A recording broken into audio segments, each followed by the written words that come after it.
جوانی کن، جوانان بین، جوان باش.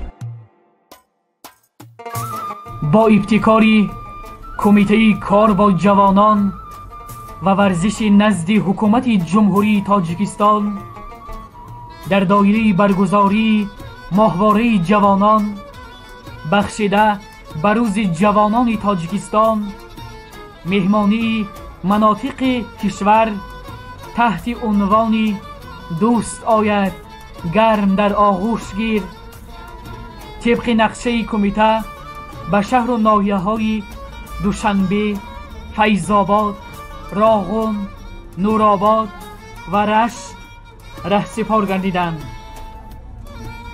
صبح 15 می سال روان با اشتراک زیاده از 100 نفر جوانان مناطق گوناگون جمهوری تحت راهبری معاون رئیس کمیته کار با جوانان و ورزش نزد حکومت جمهوری تاجیکستان چهارشنبه زاده سورج به ناحیه فیض‌آباد تشریف آوردند. نخست آنها را در درآمدگاه ناحیه رئیس ناحیه فیض‌آباد محترم خالزاده بابیشان ارزولا و دیگر شخصان رسمی ناحیه استقبال گرفتند.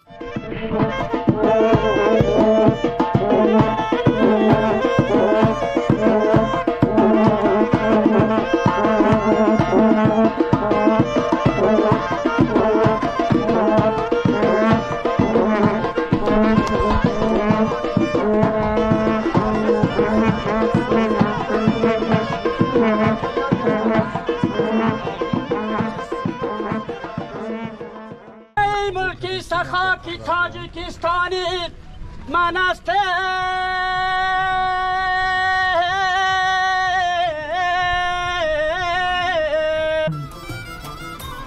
پس از پذیرایی میهمانان ایشان را از موضوعهای تاریخی و فرهنگی، ورزشی و دیگر انفراستراکچوری ضروری شناسایی نمودند.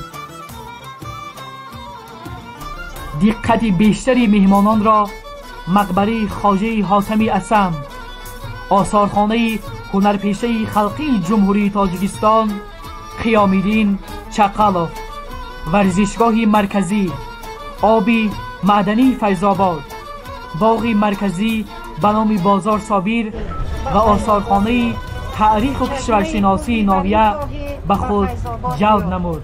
چاشنی اگر چشی از زهره‌های نعمتش، نعمت نوشافرین خواهی به فیض‌آباد بیا.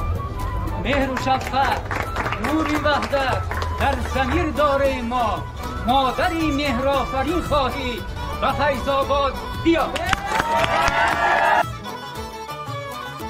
شامی همین روز در چایخانه مرکزی ناحیه شامی جوانی تحت راهبری مدیر بخش کار با جوانان و ورزش ناحیه فیض‌آباد رجب زاده آیت الله و دستگیری بی‌واسطه رئیس ناحیه محترم خالزاده بابیشان ارزولا برگزار گردید.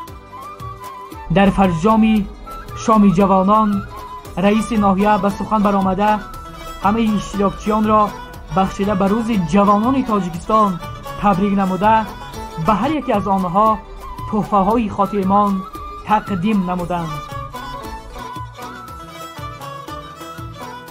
بگذار من و تو ما بشویم خانه او ویران بود. بگذار دوی ما جوان سرجم باشیم در چنین فضای صلح و ثبات یکجا برای تاجیکستان عزیز کنیم. سر میخوام بگذاریم بر مکتب استراحت با فراغت خاتمه.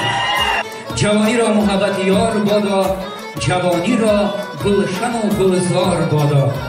به مثل یوسف و مجنون و فرهاد، به مثل شیرین و لیلا زلیخا، جوانی تا مدام پایدار بادا.